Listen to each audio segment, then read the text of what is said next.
Ever see gymnasts on TV and wonder, how did they do that? Well, you're not alone.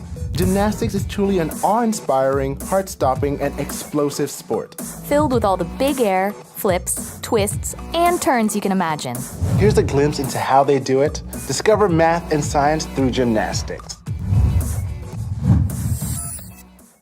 The floor exercise is done in a square area that is 12 meters by 12 meters.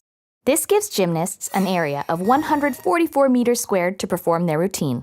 That's half the size of a basketball court. The beam exercise, on the other hand, is performed on an area that is only 5 meters by 0.1 meter. That's only 10 centimeters.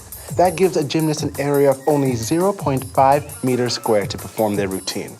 That's about the same area as a bath towel. That is a ratio of 1 to 288. In other words, 288 times less area. When Alicia is swinging around a bar, she can exert a force of 6 times her own body weight. If a gymnast weighs 50 kilograms, that means they apply a force of approximately 300 kilograms onto the bar. At the bottom of the swing, you can see how the momentum she created bends the bar. A 50-kilogram gymnast bends the bar by swinging on it as much as a 300-kilogram man would when sitting on it. That is a lot of force, and they need a strong grip to keep them from flying off. That's why gymnasts use chalk. Chalk absorbs sweat and increases friction. With a firm grip, they use both rotational momentum and linear momentum to create a force on the bar. When they let go of the bar, their momentum determines how they spin off the bar and land on the ground.